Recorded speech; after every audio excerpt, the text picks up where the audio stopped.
사랑하는 성도님들, 오늘 우리가 함께 나눌 주제는 참으로 무겁고도 동시에 소망이 있는 말씀입니다. 사람들은 흔히 이렇게 말하지요. 자녀를 보면 그 부모를 알 수 있다.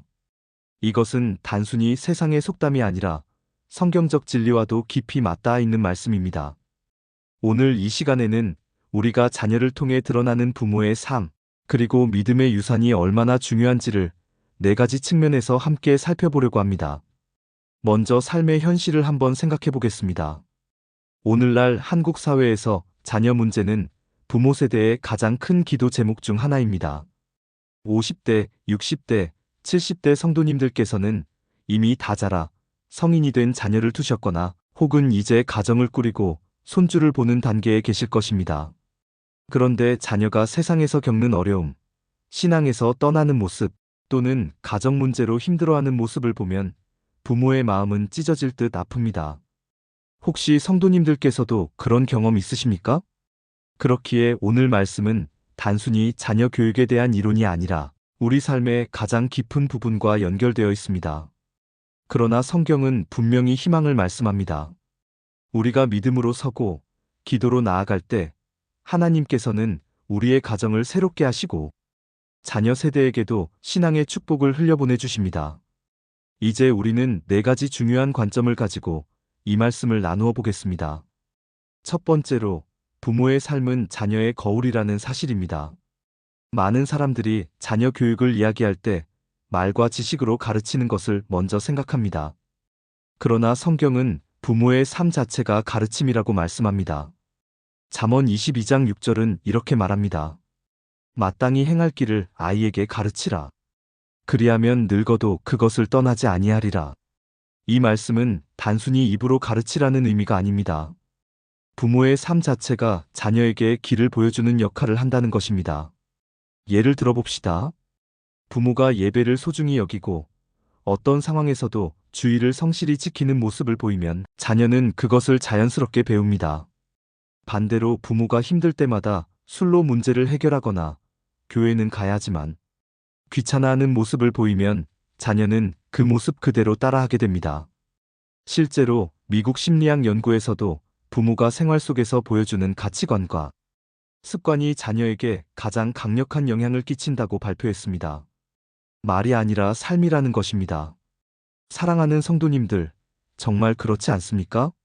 자녀가 예배에 소홀하다면 어쩌면 그것은 부모의 신앙 습관과 연결되어 있을 수 있습니다. 자녀가 물질 중심적으로 살고 있다면 혹시 부모 세대가 삶의 우선순위를 신앙보다 세상에 두지 않았는지 점검해 보아야 합니다. 그러나 낙심하지 마십시오. 우리가 다시금 기도에 무릎을 꿇고 삶의 방향을 하나님께로 돌릴 때 주님은 우리의 모습을 통해 자녀를 새롭게 변화시키실 줄 믿습니다. 두 번째로, 신앙의 유산은 세대에서 세대로 흘러간다는 사실입니다. 디모데후서 1장 5절을 보면 사도 바울이 디모데에게 이렇게 말합니다. 이는 내 속에 거짓이 없는 믿음이 있음을 생각함이라. 이 믿음은 먼저 네 외조모 로이스와 네 어머니 유니게 속에 있더니 내 속에도 있는 줄을 확신하노라. 바울은 디모데의 믿음이 갑자기 생겨난 것이 아니라 그의 외할머니와 어머니로부터 흘러온 믿음의 유산이라고 증언합니다. 성도님들, 이것이 바로 가정의 신비입니다. 우리가 예배드리고 기도하는 그 모습은 결코 헛되지 않습니다. 우리의 무릎 꿇는 기도가, 성경을 붙잡는 손길이, 그리고 작은 순종의 모습 하나하나가 자녀에게는 영적 씨앗으로 심겨집니다. 그것이 당장은 보이지 않을지라도 어느 날 반드시 자라 열매 맺게 됩니다. 실제로 어떤 가정에서는 부모가 오래도록 교회를 다녔지만 자녀가 믿음을 거부하는 경우도 있습니다. 그러나 놀라운 것은 세월이 흘러 자녀가 가정을 꾸리고 어려움을 겪을 때 어린 시절 부모에게서 보았던 기도의 모습이 떠올라 다시 교회로 돌아오는 경우가 많습니다. 저는 목회하면서 이런 간증을 수없이 들었습니다. 어릴 적 엄마의 눈물 어린 기도, 아버지의 성경 읽는 뒷모습이 평생 잊히지 않았다고 고백하는 자녀들의 이야기를 들을 때마다 믿음의 유산은 결코 헛되지 않음을 확신합니다. 세 번째로, 자녀의 신앙은 부모의 기도에 달려있다는 사실입니다. 우리가 아무리 노력해도 자녀의 마음을 완전히 바꿀 수는 없습니다. 오직 성령께서만 그 마음을 움직이실 수 있습니다. 사무엘상 1장 27절에서 한나는 이렇게 고백합니다. 이 아이를 위하여 내가 기도하였더니 여호와께서 나의 구하여 기도한 바를 허락하셨느니라. 한나의 아들 사무엘은 이스라엘의 위대한 선지자가 되었습니다. 그 출발은 어머니의 기도였습니다. 사랑하는 성도님들, 우리가 자녀를 위해 해줄 수 있는 최고의 일은 바로 기도입니다.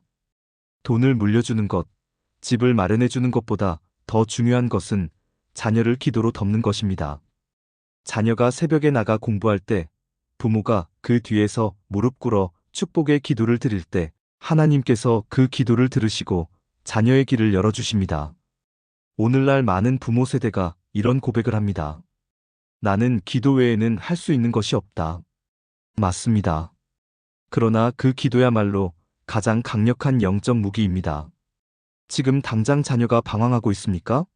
믿음을 잃어버린 것처럼 보입니까? 낙심하지 마십시오. 주님은 우리의 기도를 들으시고 반드시 때가 되면 응답하실 것입니다. 네 번째로 자녀는 부모의 축복을 통해 세상으로 나아간다는 사실입니다. 창세기 27장을 보면 이삭이 아들 야곱에게 축복을 빌어주는 장면이 나옵니다. 네 하나님은 하늘의 이슬과 땅의 기름짐을 내게 주시기를 원하며 야곱은 아버지의 축복을 받음으로써 인생의 새로운 길을 열었습니다. 성경은 부모의 축복이 자녀의 미래를 결정짓는 중요한 열쇠라고 말씀합니다. 성도님들, 오늘 우리의 입술에서 어떤 말이 자녀에게 흘러가고 있습니까? 혹시 자녀를 향해 원망과 불평을 쏟아내고 있지는 않습니까? 너 때문에 힘들다. 너는 왜 그렇게 부족하냐? 이런 말들은 자녀의 영혼을 눌러버립니다. 그러나 믿음의 부모는 상황이 어떠하든 자녀를 축복하는 입술을 가져야 합니다. 너는 하나님의 자녀다. 너는 하나님이 크게 쓰실 사람이다. 너를 통해 하나님의 영광이 나타날 것이다. 이런 축복의 말이 자녀의 영혼에 심겨질 때 그것은 영적인 힘이 되어 자녀를 붙들게 됩니다. 사랑하는 성도님들, 우리가 자녀를 보면 부모를 알 수 있다는 이 말씀은 단순한 교훈이 아니라 영적 원리입니다. 부모의 삶이 자녀에게 비춰지고 믿음의 유산이 세대를 넘어 전해지며 기도가 자녀의 길을 열고 축복이 자녀의 미래를 세운다는 이 네 가지 진리를 기억하시기 바랍니다. 이제 오늘 말씀을 정리하겠습니다. 첫째, 부모의 삶은 자녀의 거울입니다. 둘째, 신앙의 유산은 세대에서 세대로 흘러갑니다. 셋째, 자녀의 신앙은 부모의 기도에 달려 있습니다. 넷째, 자녀는 부모의 축복을 통해 세상으로 나아갑니다. 오늘 이 말씀을 마음에 새기며 자녀를 위한 기도를 다시 시작하시길 바랍니다. 혹시 이미 멀리 떠나 있는 자녀가 있더라도 낙심하지 마십시오. 하나님께서는 반드시 우리의 눈물과 기도를 사용하셔서 그 자녀를 다시 불러주실 것입니다. 이 영상이 마음의 울림이 되셨다면 좋아요와 댓글로 함께 은혜를 나눠주시길 부탁드립니다. 그리고 무엇보다 오늘 하루 자녀를 향한 축복의 말을 꼭 선포하시기를 권면합니다. 믿음의 가족들, 오늘도 주님의 은혜와 평강이 가정과 자녀 위에 충만히 임하시기를 예수 그리스도의 이름으로 축원합니다.